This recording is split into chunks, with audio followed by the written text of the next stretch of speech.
Fresh Baked, we have got some breaking news, information. We've got some new information for you regarding Magic Keys. Late last night, we were forwarded this message. A guest had asked the Disney CM in the chat if Magic Key holders would be able to renew their keys before they expire.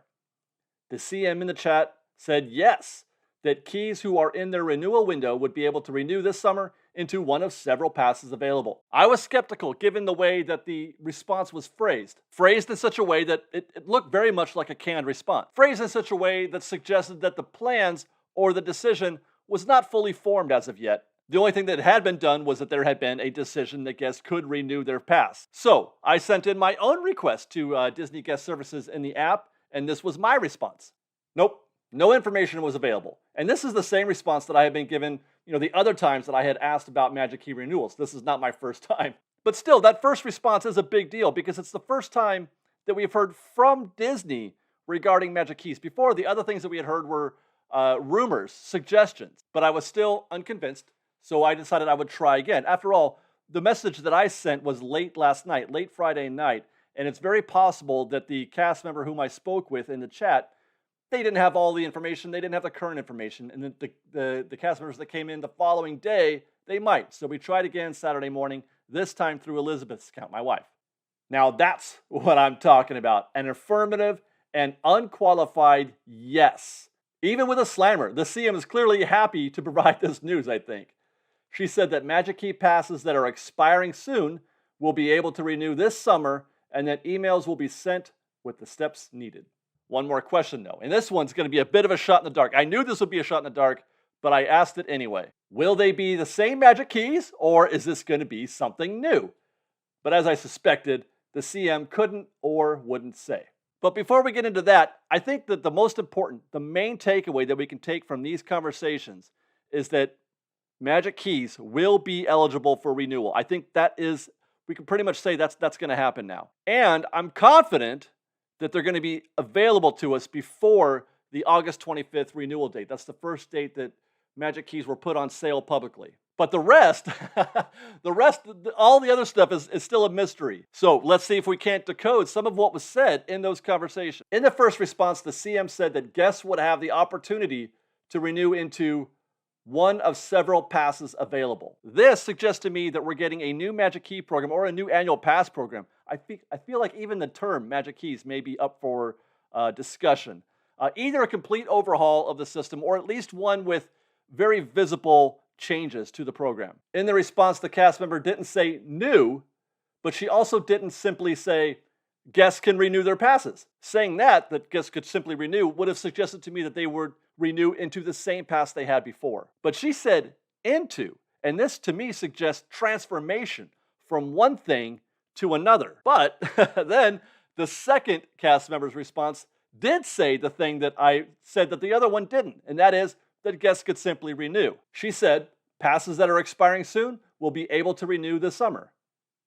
That sounds like just a regular old renewal of the existing pass. But ask me to choose which one is the more accurate statement. I'm going to go with the first one. The second response was a little more, human, more natural. It was more conversational than the first. The response from Friday night is clearly a canned response, right down to the trademark symbol with the word Disneyland. This is not to say that the first responder was a bot or a bot response, just that the CM replying chose to copy and paste a canned response from the book rather than paraphrasing or speaking freely as the second responder did. Those canned responses typically use very carefully chosen wording. Into, that's a word that was chosen because it means something different than what another word might have meant. So I'm going with that. I'm going with the response that appears to have come from Disney as opposed to just a regular cast member speaking for Disney. The other thing I noted was that both responses were directed specifically to Magic Key holders who were still in their renewal window. For what it's worth, the renewal window is 40 days prior to your expiration date and 30 days after your pass has expired. You can renew at any point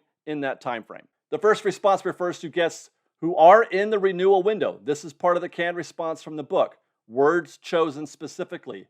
The second response states that guests whose Magic Key passes will be expiring soon. Soon, as in not yet. Not already. And again, this is interesting, but for another reason. Some Magic Keys have already expired. They're rare, But there were cases where guests were able to upgrade from a multi-day ticket that was purchased or used, I should say, well before August 25th, but had not yet been fully used. Magic Keys that are upgrades start their year term on the first day the multi-day ticket was used. In either case, there's a little bit of room for concern for a small portion of key holders who are not in the renewal window by the time that the renewals become available. But I also think that that group should be small enough where Disney would just grandfather them in. I guess what I'm saying is I'm more likely to believe that anybody who owned a Magic Key since the parks reopened and since the Magic Keys became available, anybody who owned a Magic Key likely will be given the chance to renew. That's my assumption. That's my belief. But the language chosen here does give me a little bit of room for concern, and just for a small portion of guests. Other than that, the main question that we have left is if they're going to be different, which is my assumption, how? How will they be different? The first thing I will say is that whatever concessions that Disney makes to Magic Key holders, they will come at the expense of something else. One benefit given is going to be another benefit taken away. Or alternatively, one benefit given means an additional cost on top of your Magic Key price. But whatever the case may be, I am sure that the new pass will not be a net positive or a net win for Magic Key holders. There might be gains, but the question is at what cost? And by the way, I think that one thing that we can expect, I'm expecting at least, one thing that we can expect is that whatever that new key looks like, it's going to also include the reservation waitlist, the reservation waitlist that is currently being tested at Disneyland Paris right now. We're working on a video on that very topic, talking about how that's going to work, how that works in Paris, how it'll work here, and more importantly, perhaps, what it will cost you. Other things that we might look for are the often discussed keys with no reservation dates, maybe a key that allows for twilight access to the parks without a reservation. Come to the park after 6 p.m., you don't need a reservation. Or maybe a key where reservations are needed only for the weekends. If you come during the week, none are required. How about the possibility of purchasing at an additional cost an extra reservation on top of the 5 you get? Or a key that includes Genie Plus. They're trying to sell Genie Plus.